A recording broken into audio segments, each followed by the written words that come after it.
Shalom Vracha à tous les amis. Bonjour Yann. Bonjour. Nous allons avec l'aide de Hachem essayer de comprendre des points très importants, essentiels pour notre vie, c'est-à-dire de la morale, de l'éthique, du moussar, en correspondance et le lien avec la section de Nassau. Nassau est une paracha que nous avons lue hier dans le Sefer Torah. J'ai vu très nécessaire et urgent, même vital, de soulever quelques points qui peuvent nous apporter grand et une grande récompense. Nous allons ensemble, pas à pas, lire le Humash, lire la paracha, dans le chapitre 5, dans le verset 16 ou 17. On commencera à 17. Donc le chapitre 5, verset 17. De quoi s'agit-il? D'une femme qui n'a pas obéi à son mari, de lui avoir recommandé de ne pas s'isoler et de ne pas parler avec telle personne. La Torah nous dit que c'est une femme qui s'est révoltée et détournée de deux hommes. La Torah elle nous dit Ish ish kitiste ishto.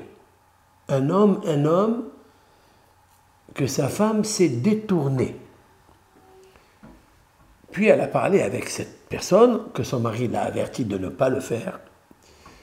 Et voilà qu'il y a deux témoins qu'elle s'est isolée, mais il y a un seul témoin, même un seul témoin qui a vu l'acte entre eux.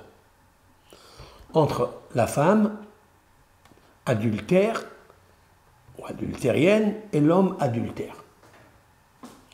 Deux témoins en vie qui sont rentrés dans un endroit isolé. Et il y a seulement un témoin qui a vu Kemarhol Bashfoferet. C'est-à-dire il a vu à travers le trou de la serrure, comme disent la Gemara, nos sages, qu'il est en train de faire un acte de rapport. Mais elle dit qu'elle n'a rien fait. Et comme on n'a pas deux témoins pour l'acte, alors il y a un grand doute à cela. On devra l'amener au Beth Amikdash, chez le Kohen, et il lui fait toute la procédure que nous allons expliquer. Pourquoi ish ish? Pourquoi un homme qui, sa femme, s'est détournée de lui? Il y a plusieurs réponses à cela. Une des réponses que Rashi rapporte sur place et en place sur Ish Ish. Cette femme-là, elle s'est détournée de deux personnages qui s'appellent Ish, l'homme. Le premier, c'est Dieu. Dieu, dans les textes bibliques, s'appelle Ish Milhama. L'Éternel est l'homme de guerre. Ça, vous pouvez le trouver, ce verset, dans le cantique de la mer Rouge. Dans la chanson de Az-Yashir Moshe, où est né Israël, il est marqué là-bas, Adonai Ish Milhama. Et l'Éternel est l'homme de guerre. S'il y a une guerre dans le monde, c'est l'Éternel qui la provoque. Cette femme-là, elle s'est détournée du premier Ish, c'est-à-dire Dieu. Autrement dit, pour expliquer Rashi, cette femme-là est devenue folle. Qu'est-ce que ça veut dire? Je parle ici de folie, car nos sages ont dit dans le traité Sota qu'un homme, une femme, ne peuvent commencer à faire un péché quelconque alors que les traverse un esprit de folie. C'est pourquoi le mot tisté vient du radical de la graphie du mot choté, chota, c'est-à-dire fou ou folle. La Torah a employé un mot Et elle a voulu dire, voilà le décodage, pourquoi elle se détourne. Parce qu'elle a eu un esprit de folie qui l'a traversée. Et c'est la raison pour laquelle elle se détourne, elle se dévoie de l'Éternel, comme si elle ne l'a pas vu, comme s'il ne lui a pas recommandé, comme si elle ne lui appartenait pas. Et aussi à son mari, elle s'est révoltée contre lui, elle s'est détournée de lui. Cependant, nous parlons ici où il n'y a pas encore deux témoins qui ont vu l'acte. Et la halakha nous dit à quel moment une femme peut être considérée comme une femme adultère ou adultérienne. C'est seulement lorsqu'il y a deux témoins qui ont vu l'acte du rapport du péché. Voilà ce que disent nos sages dans le traité Sota. Mais là, nous n'avons qu'un seul témoin. Comme il y a un doute 50-50, alors on l'amène chez le Kohen. Ok? Nous allons avec l'aide de Hachem répondre par la suite pourquoi la Torah elle a dit ish ish. Pourquoi en fait elle a employé deux fois monsieur monsieur, que sa femme s'est détournée. Il nous faut comprendre qu'il y a des choses plus profondes que cela. Nous avons répondu selon le Midrash, selon Rashi, ish ish est en relation avec l'Éternel qui s'appelle Ish Milhama, un homme de guerre, et l'homme, son mari qui est son homme d'où elle est extraite. Mais nous allons essayer de répondre si Dieu veut par la suite, car nous avons une grosse question sur le texte, et de là, on ira chercher un grand secret, ce que la Torah veut nous dévoiler ici. Maintenant donc, nous allons, avec l'aide de Hachem, juste lire le texte, traduire le texte en même temps. Si vous avez un livre, vous prenez le livre et vous lisez avec nous. Je suis dans le chapitre 5, verset 17.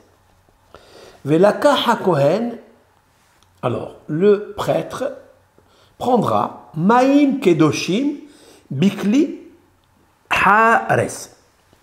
Il prendra de l'eau qui est de l'eau de consécration, Bikli Haares, dans un récipient en argile. Umina Afar, et de la terre, Asher, de la poussière, Asher Yeh Bekarka Amishkan, qui est déposée dans le sol du tabernacle. Autrement dit que dans le tabernacle, il y avait donc de la terre, c'est la terre du désert, et il devait prendre la terre de là. Ika HaKohen, il prendra donc de cette poussière, Venatan el Amaim, et il le mettra sur l'eau. Autrement dit, il doit prendre un récipient en argile. Il doit aller chercher de l'eau. D'abord de l'eau. D'où il cherche l'eau? De l'endroit où il s'est consacré. Nous allons arriver de suite. De quel endroit? Pourquoi il nous faut choisir un endroit spécifique de consécration? Il mettra cette eau-là dans le récipient, et puis après il prendra la poussière et il la jettera à l'intérieur de l'eau. La suite. Ve'emid Kohen et Isha lifnei Hashem. Et il devra dresser le Kohen, cette femme-là, devant l'Éternel, comme s'il lui disait Lifnei ata atid litendin veheshbon. Quand on la place devant Hachem, ça veut dire face à celui devant qui un jour tu devras donner des comptes. Parce qu'on ne sait pas en fait ce que tu as fait. Nous n'avons que des yeux en chair, une analyse en chair. Mais l'Éternel, lui, il ne peut pas nous dire maintenant qu'est-ce que tu as fait ou que tu n'as pas fait. Ça, il y a une présomption d'innocence. Pour nous, tu es innocente encore. Mais nous te dressons devant l'Éternel. Upara etro sha'isha. Et puis, il va défaire la natte de chevelure qu'elle possède cette femme. De là, on voit que les femmes juives, elles étaient couvertes de la tête. Et c'est la raison pour laquelle lorsqu'ils dévoilent le cheveu, c'est un déshonneur pour elles. Et de là, on voit que les femmes juives de l'époque, quand je dis de l'époque parce qu'aujourd'hui c'est très difficile de maintenir cette loi, alors que c'est une loi de la Torah, de se couvrir la tête pour une femme qui est mariée, et en fait c'est le cas. Je sais que le cours que je suis en train de faire maintenant, c'est un cours un peu difficile, mais on ne peut parler que à des hommes et à des femmes courageuses, c'est-à-dire ceux qui vraiment savent qu'un jour ils vont se dresser devant Dieu. C'est pourquoi la Torah en préambule, comme ça, l'emblème de ce process de cette femme qui s'est détournée, et il la postera devant Hachem. Ça veut dire que la femme dont on parle, elle sait de quoi il s'agit. Et elle a honte lorsqu'on défait la natte qui est couverte par une couverture, par un voile ou par un tissu, un foulard, etc. Maintenant, Venatan al-Kapeha, et il posera sur la paume de ses mains, et minhat azikaron, c'est-à-dire l'offrande du souvenir. Minhat kenaot, l'offrande de la jalousie, c'est une offrande de jalousie. Tu as vu comment c'est marqué kenaot au pluriel. Pourquoi au pluriel une offrande de jalousie? Ça veut dire de colère, de vengeance. Pourquoi? Il dit Rashi, encore une fois, selon la première explication que nous avons citée, Zikaron et Kenaot, c'est en fait la jalousie de Dieu et la jalousie du mari.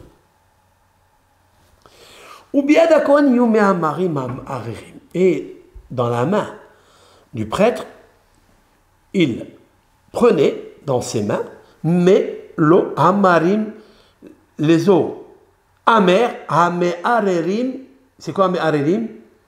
Qui font tomber la malédiction pour celui qui les a subis. Et puis après, la Torah nous parle comment le Kohen il va la faire jurer, et il lui dit est-ce que tu as bu? Elle lui dit non. Elle lui a dit vraiment fais attention parce que tu vas jurer, le serment c'est pas bon, et ça peut apporter des catastrophes, tout ça pour la fatiguer pour qu'elle avoue. Si elle n'avoue pas, alors qu'est-ce qu'il fait le... À ce moment-là, on laisse la femme neutre et le Kohen va lui faire boire cette eau lustrale lorsque dans ce récipient en argile, il y a de l'eau qu'on a pris de consécration, il y a la poussière qu'on a soulevée et ramassée du sol du tabernacle, et en plus, il va prendre un parchemin, il va écrire toute on appelle ça la recette là, qui est écrite dans la Torah.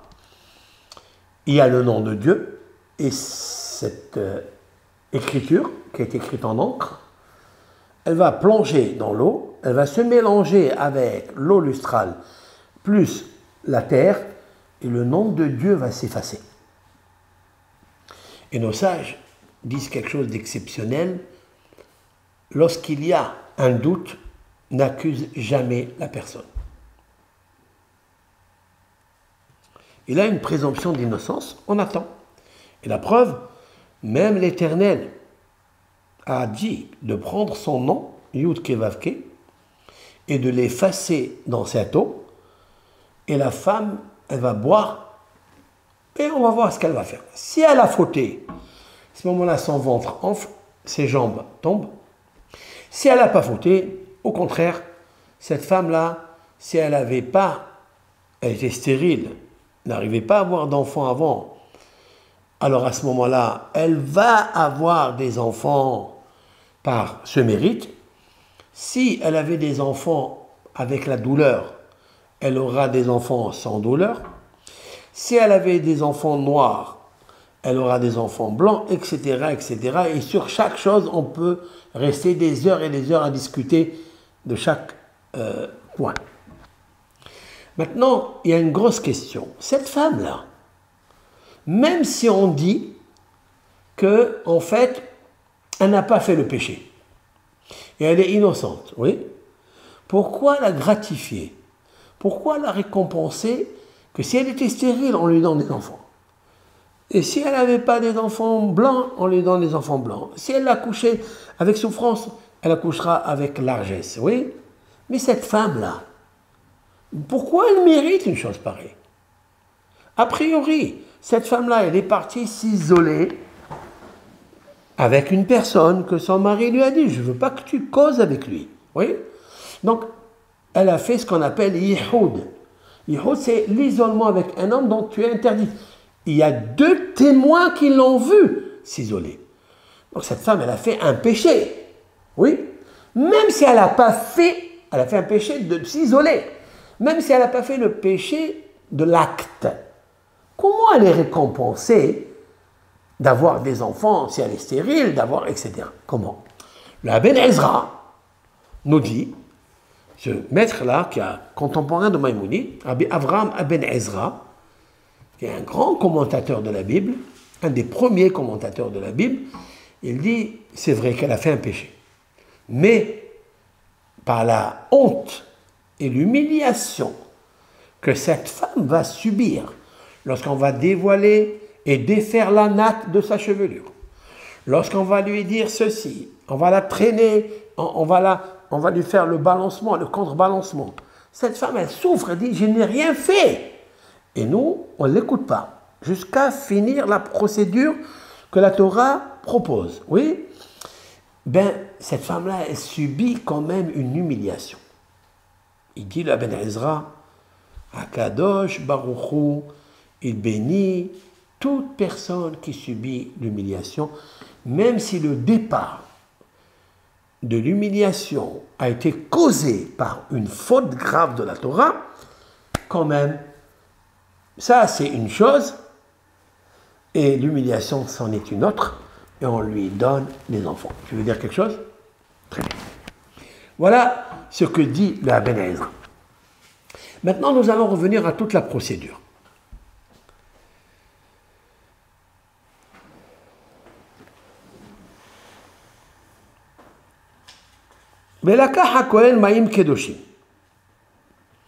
Le Kohen prendra de l'eau de consécration. Qu'est-ce que ça veut dire, de l'eau de consécration? C'est qu'on les a rendus saints, kadosh, dans un ustensile. Et où cette eau-là, elle était kadosh, c'est-à-dire sainte, minakior. Alors, je rappelle que dans le Beth Amish, dans le Mishkan, il y avait un bassin et un support qui étaient fabriqués en cuivre. Et pourquoi on le prenait de là-bas, cette eau? Le Kohen allait chercher de l'eau qui était dans le bassin. Pourquoi on prenait de l'eau de là-bas pour faire boire cette femme qui s'est détournée? Nos sages disent l'onasa ela min marot anashim. Car ce bassin a été fabriqué par les miroirs des femmes juives, hébreux. Les femmes hébreux, lorsqu'elles étaient en Égypte, et le mari arrivait fracassé à cause des travaux forcés et accablants, il allait directement dans son lit et il dormait, il ne mangeait pas, il ne regardait même pas sa femme. Alors la femme juive, elle a dit, mais comment on va créer des enfants? Comment on va procréer? Elles se sont dressées devant leur mari. Elles se faisaient belles. Et elles montraient à leur mari qu'elles étaient belles. Et le mari donc avait une tchouka, avait un désir. Et là, il fabriquait, si l'on peut dire ainsi, il procréait des enfants. Akadosh Baruch Hu, il a dit à Moshe Rabbeinu, lorsque il a lancé un appel pour construire le tabernacle, il a dit à tout le monde, tout celui qui a de l'or, de l'argent, du cuivre, etc., amenez-le. Les femmes, elles n'avaient rien. Pourquoi les femmes, elles n'avaient rien? Parce que les femmes, elles ont donné tous les bijoux, tous les boucles d'oreilles qu'elles avaient, leur mari l'avait pris, leur avait enlevé des oreilles pour fabriquer le veau d'or. Et comme la construction du tabernacle était pour la réparation de l'or qu'ils avaient donné pour fabriquer le veau d'or, eh bien, le Mishkan venait pour réparer cela. Les femmes, qui se trouvaient ne rien avoir, puisque tout, c'est les maris qui l'avaient pris, eh bien, elles sont venues chez Moshe Rabbeinu, on leur a dit, voilà, nous avons du cuivre. Tu as demandé du cuivre, oui. Ben, nous avons du cuivre. Il a dit, c'est quoi que vous avez? Il a dit, nous avons les miroirs. Moshe Rabbeinu, il n'a pas accepté les miroirs. Il a dit, ça, c'est avec... Vous faites belle, vous vous rendez belle, ça c'est pour embellir votre corps. Alors, on ne peut pas le consacrer à la maison de Dieu. C'est comme si quelqu'un, il prend un miroir qui est dans sa salle de bain et il vient le mettre à la synagogue. Il dit, voilà, je vais offrir ça dans la salle de bain, dans la synagogue. Ce n'est pas respect pour... On ne passe pas de quelque chose qui est profane à une consécration. Oui. Et Akadosh Baruch Hu, il lui a dit, Moshe, prends-le. Et c'est là où il lui dévoile à Moshe qu'est-ce qu'elles avaient fait, le peuple d'Israël, les filles juives.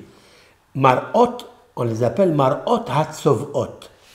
Mar'ot, ce sont les miroirs. Mar'e, c'est-à-dire qu'on se voit dans le miroir. Hatzovot, c'est quoi Hatzovot?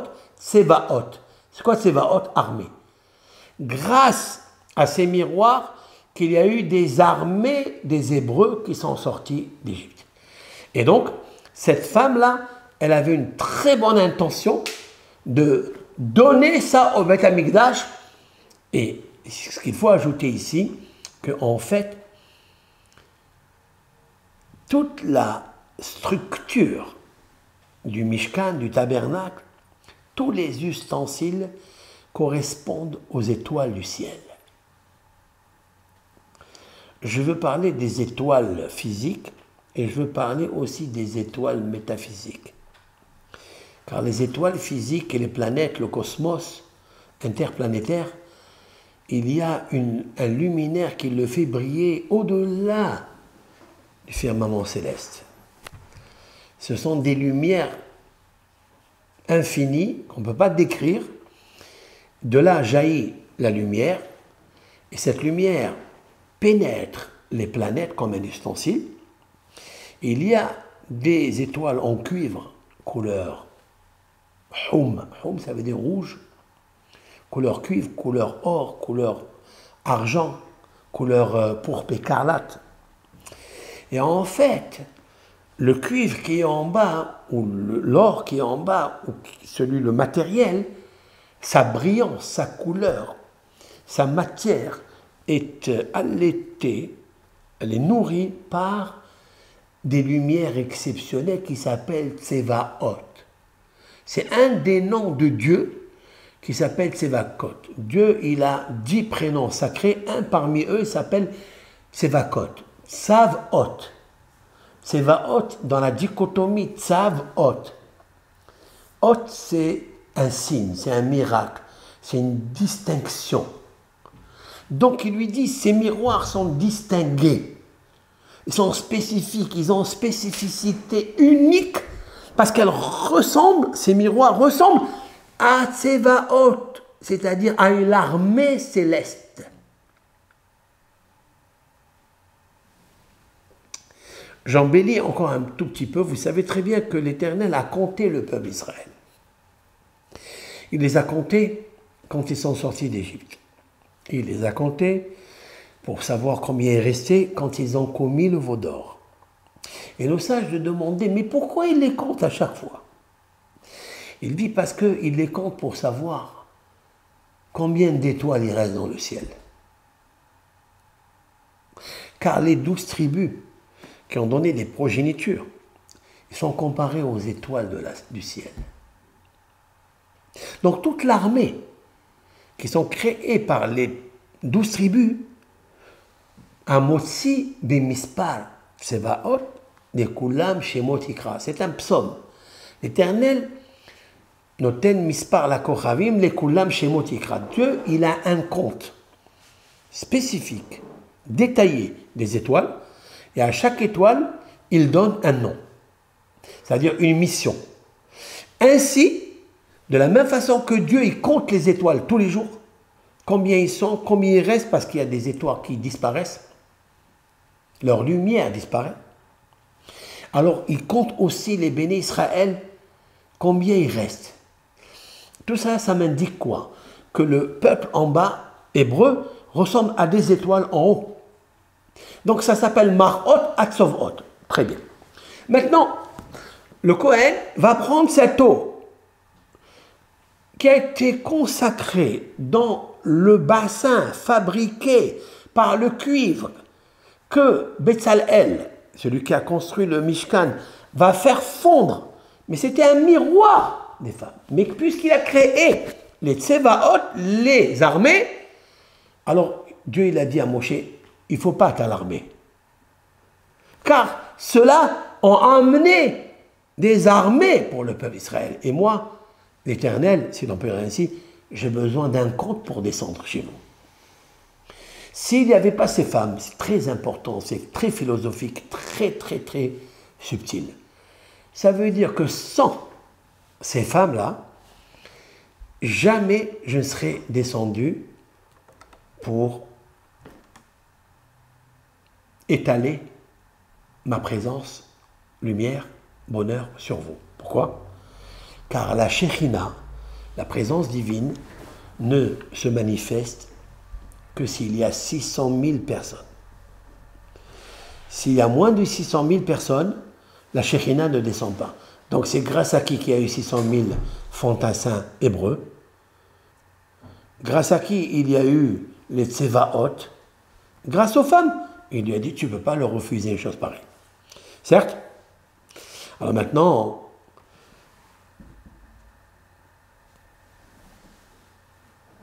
lorsque Moshe Rabbeinu, il a amené cela, alors il a dit à Moshe, prends s'il te plaît, les Marot Atzovot.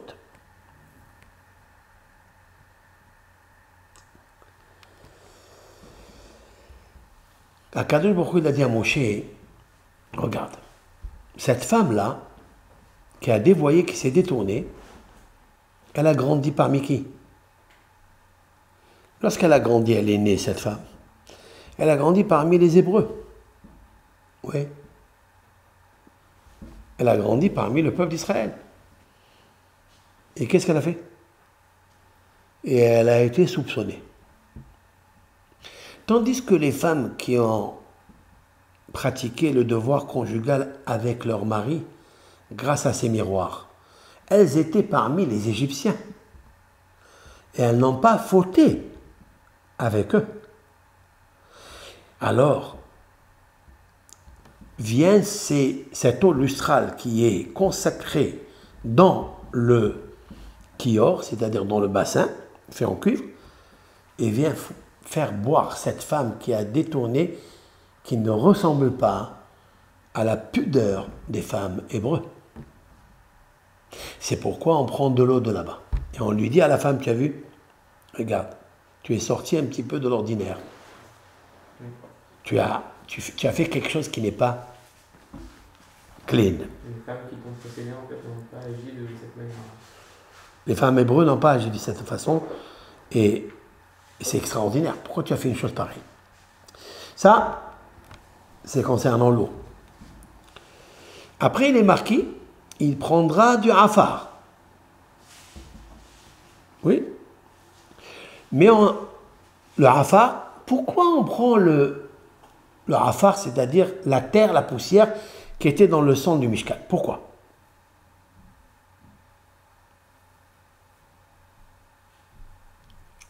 Rashi, c'est un midrash ici, ramène le midrash et il dit comme ça. Mipene shetchilata minamay minafa. Parce que toute personne, tout enfant, toute fille, tout garçon sont nés à partir de l'eau et de la terre. L'eau, c'est quoi l'eau? C'est quoi l'eau? Il vient ici, le Midrash, il dit quelque chose. Lorsque Ève, Hava, elle a été créée de la côte de Adam Arishon, il y avait de la terre, et il y avait de l'eau dans les os. EAU, dans l'os de Adam Arishon. Dans chaque os, il y a de la moelle. La moelle est un liquide qui est en fait de l'eau. Il dit toute femme qui a été créée, elle a été créée de Adam Arishon, de la terre et de l'eau. C'est la raison pour laquelle tu vas boire cette eau et cette terre. Maintenant, pourquoi on prend Kli Heres? Pourquoi on prend un récipient en argile? Aya Rabbi Meir Omer. Rabbi Meir dit, cette femme-là, qui est la femme qui a détourné, qui s'est détournée de Hachem et de son mari, elle a fait boire son amant, son homme adultère, elle l'a fait boire dans des verres en cristal de baccarat, elle lui a fait boire du vin. Elle lui a fait boire du vin. Donc si elle lui a fait boire du vin, en lui donnant du vin dans des verres majestueux, somptueux, oui, sobres, alors on lui fera le contraire et on le fera boire dans un verre qui est dédaigné, c'est-à-dire le récipient le plus moche qui existe, c'est celui de l'argile. Voilà ce que nos sages ont dit sur ce point-là. D'accord? Maintenant, je voulais dire un moussard. Tout ça, c'est ce que la Torah elle nous dit. Je voulais faire un petit moussard, très intéressant. En vérité, ici, il y a une grosse question. Nos sages, Rabbi Meir dit que pourquoi on l'a fait boire dans un récipient en argile? Parce qu'on veut lui faire le contraire pour l'humilier. Comme elle a donné à boire à son amant avec des verres de cristal et du vin fin, du vin spécial parfumé. Ouais. Qui lui a dit à Rabbi Meir que dans cet acte-là, c'est elle qui a fait boire le vin à son amant? Qui? On dirait que c'était l'habitude. Mais on n'a aucune preuve, c'est elle qui a fait ça. Peut-être c'est lui qui lui a donné. Donc ça n'arrange pas la question. La question est de savoir pourquoi l'argile. Tu me dis parce qu'elle a fait boire dans des verres dans des verres beaux et un fin vin. Mais enfin, qui dit que c'est elle qui lui a fait boire? Peut-être c'est lui qui l'a fait boire. Peut-être qu'aucun des deux n'a vu aussi. Comment? Peut-être qu'aucun des deux n'a vu aussi. Non, parce qu'il... C'est pas obligatoire qu'il... Alors, il dit qu'en général, lorsque une personne, elle veut trahir son mari, c'est sûr et certain qu'elle va boire du vin. Pourquoi? Parce qu'il y a une psychose, il y a sa psychologie, il y a son matzpoun, c'est-à-dire il y a une gêne. Elle dit, mon mari, je vais le trahir quand même. Comment je vais faire une chose pareille? Donc l'esprit ne laisse pas une femme par reconnaissance, même s'ils se sont disputés, même si elle ne l'aime pas, même s'il lui a dit des mots durs. Mais quand même, une femme, elle est toujours reconnaissante à son mari. Oui. Maintenant, pourquoi elle parle avec ce monsieur? Nous avons dit parce qu'il lui est arrivé un esprit de folie. Voilà. Donc cette femme-là, pour essayer un petit peu d'oublier le moussard, le reproche qui lui jaillit, qui lui frappe comme un marteau dans la tête. Ne fais pas ce péché, ne fais pas ce péché, ne fais pas ce péché. Qu'est-ce qu'elle fait? Elle va essayer de prendre la tête et de la tourner comme la marionnette. Elle va boire du vin. Donc si c'est elle qui boit du vin, donc c'est sûr qu'elle va lui donner à boire du vin. Parce que ce monsieur-là, lui, peut-être c'est un célibataire. Peut-être même si c'est un homme marié, ok? Mais lui, il s'en fout. Pourquoi? Parce que même s'il fait le péché, lui, et sa femme, elle ne fait pas le péché, elle est encore permise. C'est la loi. C'est la loi. Mais elle, si elle fait le péché, elle ne pourra pas reprendre son mari. Bien sûr, s'il y a des témoins. S'il y a des témoins. Donc, mais, automatiquement, il nous faut savoir qui nous dit que c'est elle qui lui a donné. Alors j'ai pensé quelque chose, la Torah vient nous dire quelque chose d'exceptionnel ici. En fait, une femme, elle ne veut pas donner le vin à son amant. Mais, dans sa nature de la femme, comme elle est une descendante d'affiliation de Hava, Ève, lorsque Ève, elle a été séduite et introduite dans la boisson du vin que lui a proposé le serpent, elle a dit que si elle mangeait seule, elle va mourir. Et son mari, Adam, il prendra une autre femme. Elle était jalouse de ça. Qu'est-ce qu'elle a fait, Hava? Elle lui a donné à son mari le vin. Donc on voit de là qu'une femme, elle est attirée par les actions jadis de Hava. Vous allez me dire, mais qu'est-ce que ça a à voir cette femme qui s'appelle Freha, qui s'appelle Simha, ou qui s'appelle comme elle veut, Yocheved? Qu'est-ce qu'elle a à voir avec Hava? Il y a 2700 années qui sont passées de là à là. Oui? La réponse est le Harizal. Le Harizal, dans son livre de la réincarnation, il dit quelque chose. Il dit que toutes les femmes, les âmes féminines étaient incluses dans l'âme de Hava. D'où on le sait, la Torah, elle dit que Hava, elle a quelque chose de spécial. Em kol hay. Elle est la maman de tout être vivant.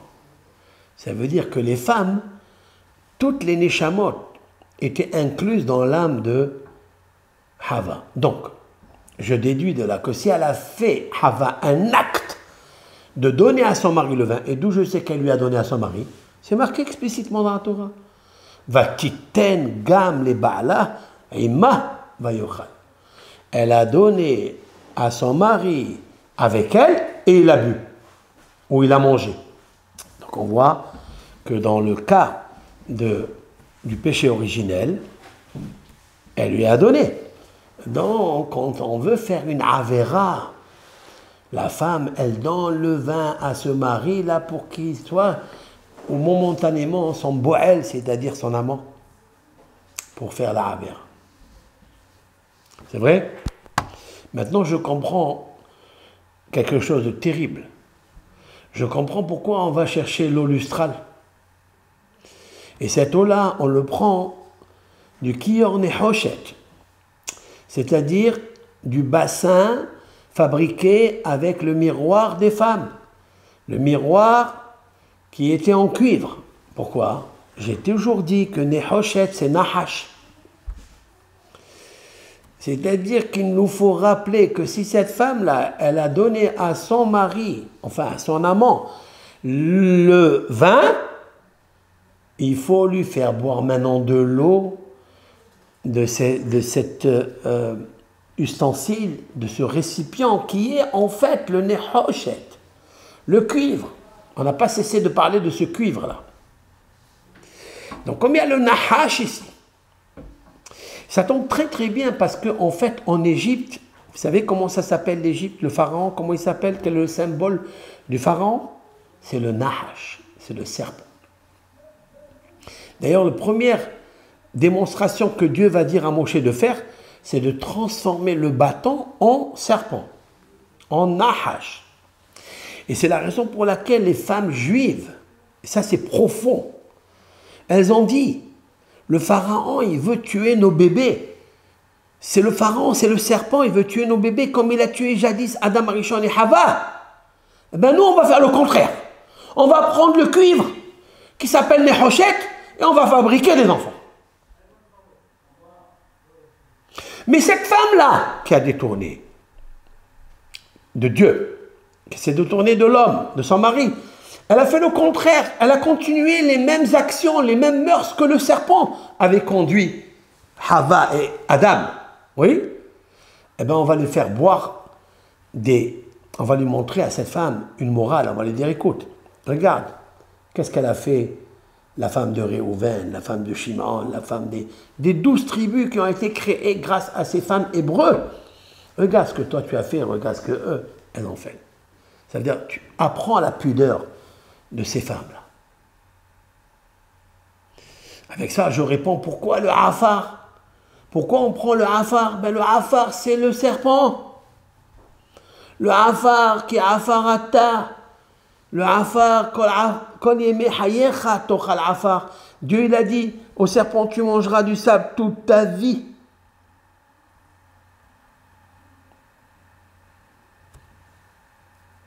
Tu m'écoutes? Maintenant, nous pouvons dire un moussard. En vérité, vous savez pourquoi on choisit l'argile? Pourquoi on choisit l'argile? C'est pour nous dire la chose suivante. L'eau, en fait, c'est d'où tu viens. La terre, c'est où tu vas. Et l'argile, c'est le cercueil où tu vas être enterré.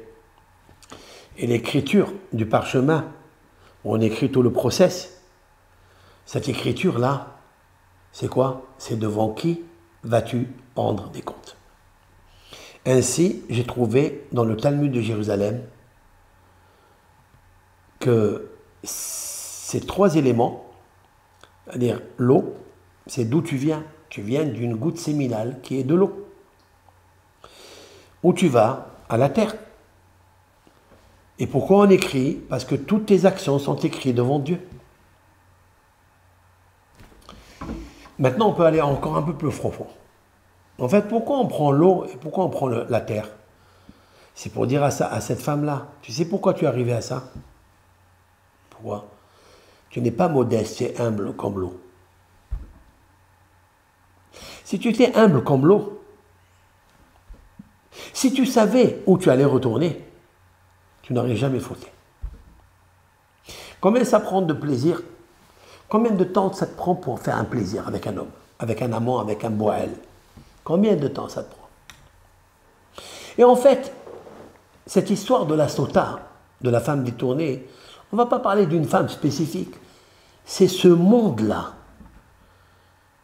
la figure, le visage, le poison qui est dans ce monde-là, qui ressemble à une femme qui dévoie, qui se détourne des leçons, des enseignements de la Torah de Dieu.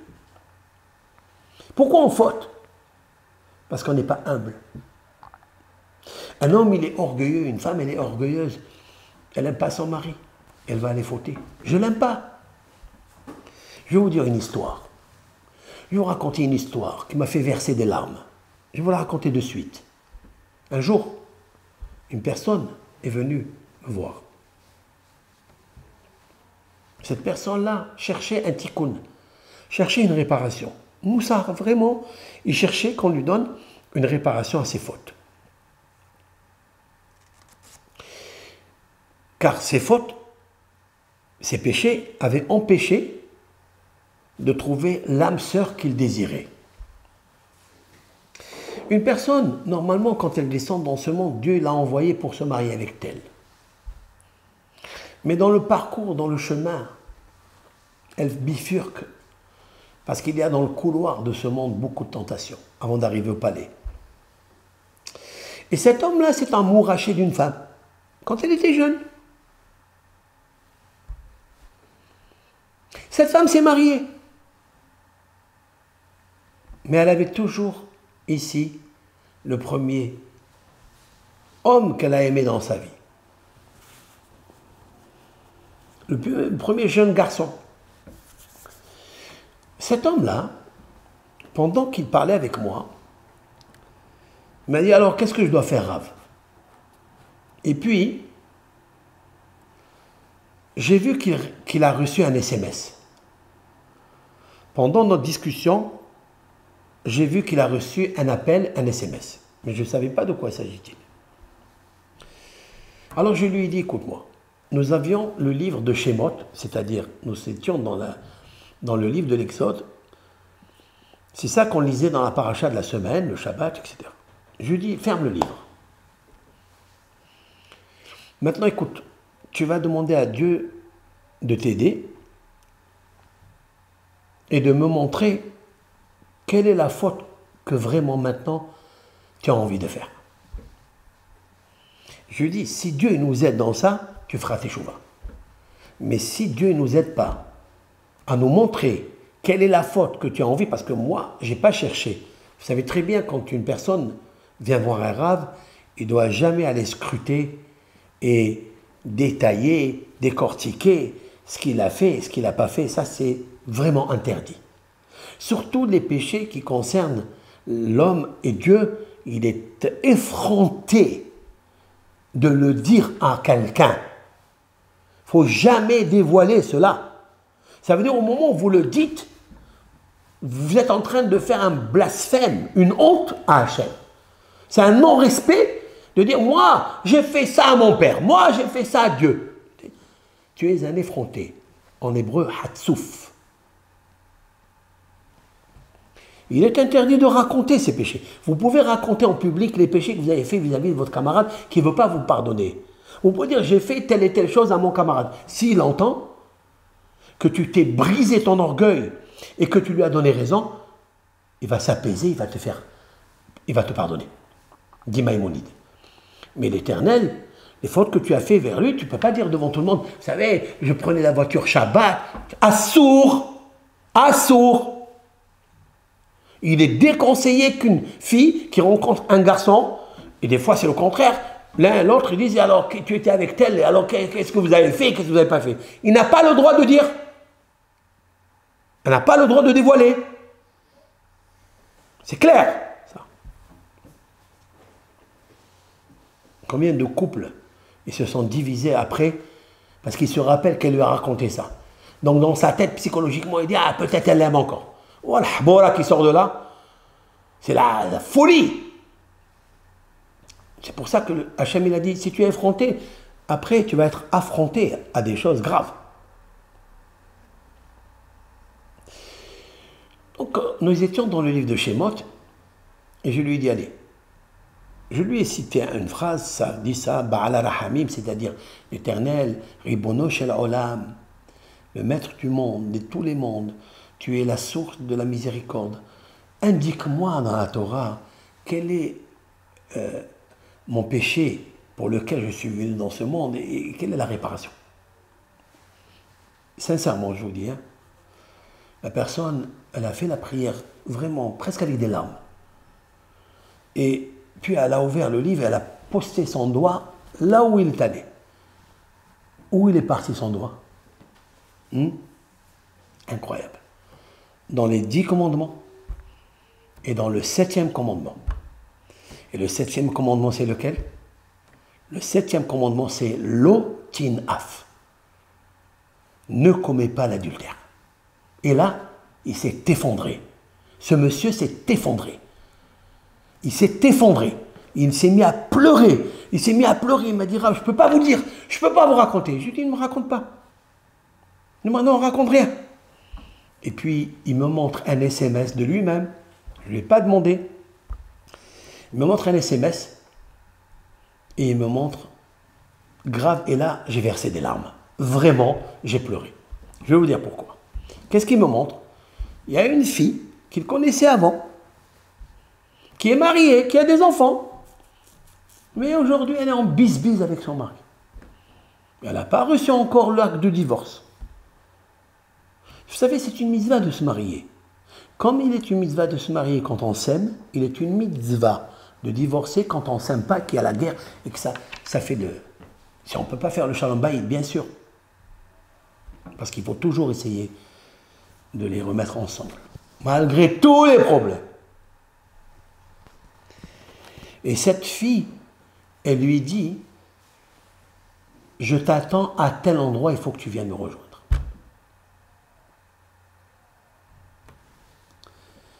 Et là, mes larmes ont commencé à couler comme les ruisseaux des rivières.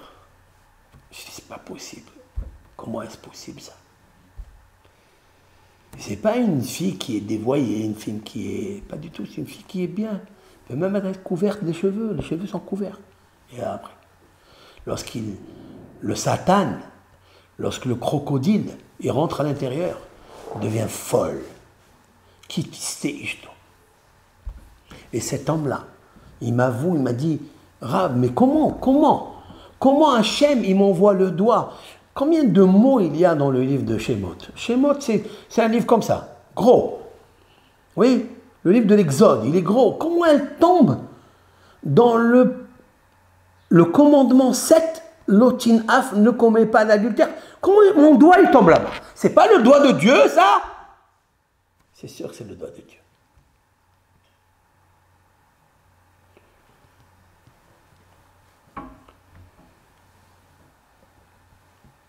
Il m'a dit, Rav, vous m'avez sauvé ma vie. Commettre l'adultère avec une femme, c'est gravissime, surtout si elle a des enfants. Son mari ne le sait pas. Ça provoque beaucoup de choses qui sont... La parnassa, elle s'en va. C'est l'amertume qui se déverse. Les disputes, la colère. Maïmam Arerim, eh oui, ce sont les eaux qui se déversent de malédiction sur la personne. Tout ça, pourquoi on arrive à ça? Pourquoi on arrive à cela? Quel est le virus qui nous entraîne? La folie. C'est parce qu'on n'a pas devant nous que nous sommes que des matières séminales, de l'eau. On n'a pas devant nous où tu vas revenir, où tu vas être enterré. On n'a pas devant nous le ktav, l'écriture, que tous tes actes sont écrits dans ton âme, dans le firmament céleste de ton mazal. Il n'y a rien qui échappe. Si tu veux les effacer, tu fais tes chouvas. Et là, c'est magnifique.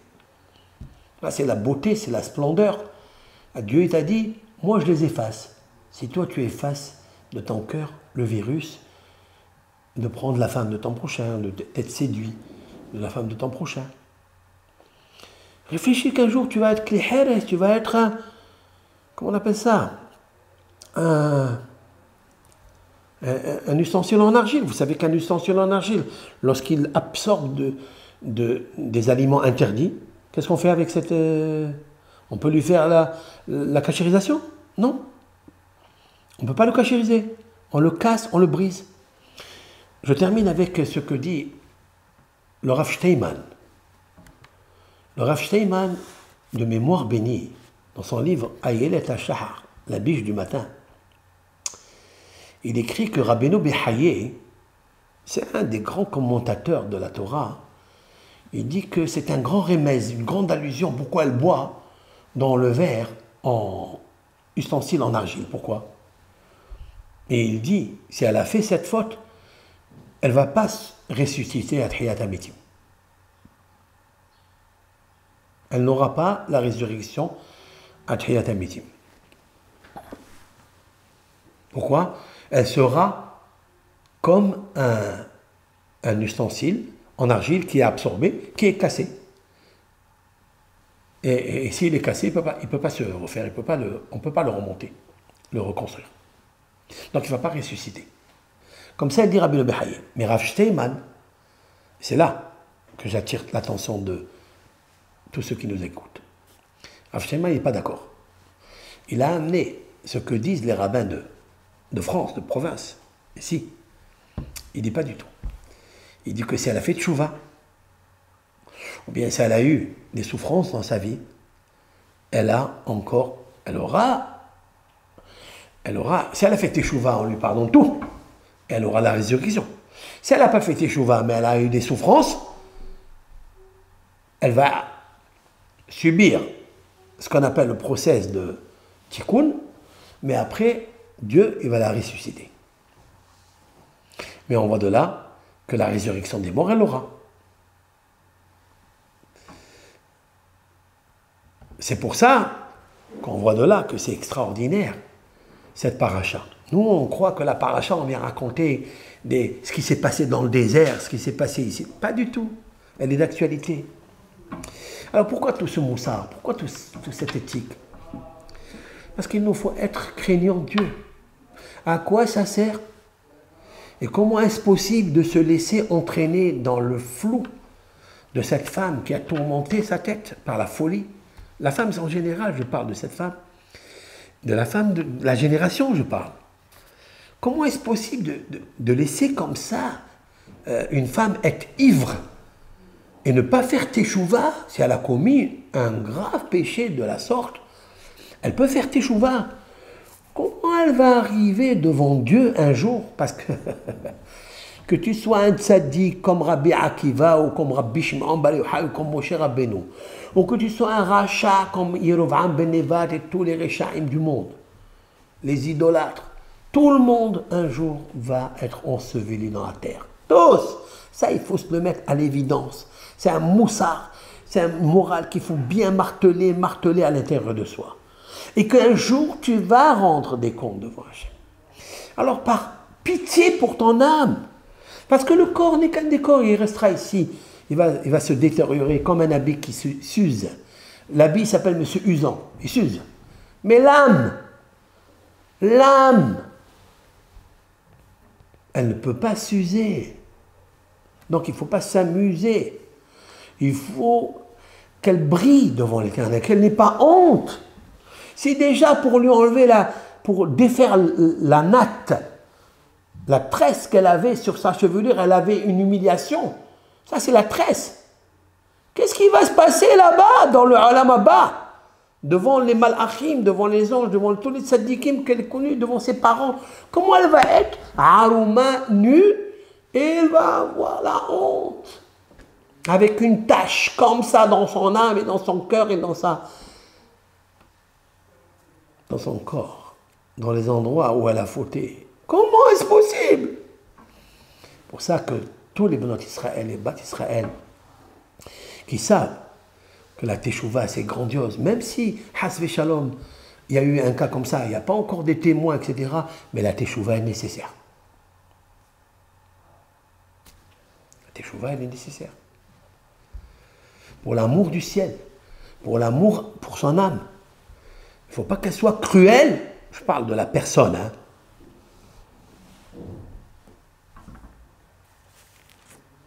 Alors que il y a la Teshuvah. La résurrection des morts, c'est la chose la plus belle qui peut nous arriver. Vous imaginez un peu que le corps va être récompensé? Le corps qui a pratiqué les mitzvot, qui a souffert, il va être récompensé. Alors, je vais vous dire quelque chose de très très très fort. Vous savez que tout homme orgueilleux, et c'est là où il y a le point très essentiel que je veux dire. Rabbeinu Behaye a raison. Pourquoi? Parce que c'est vrai qu'une femme ou un homme qui ont fauté dans ce domaine peuvent mériter encore la Teshuvah. Peuvent mériter, si elles ont souffert, la résurrection. Mais il y a quelque chose d'autre qui va gâcher la résurrection. C'est quoi? L'orgueil. Lorsqu'une personne faute, c'est parce que par orgueil elle faute.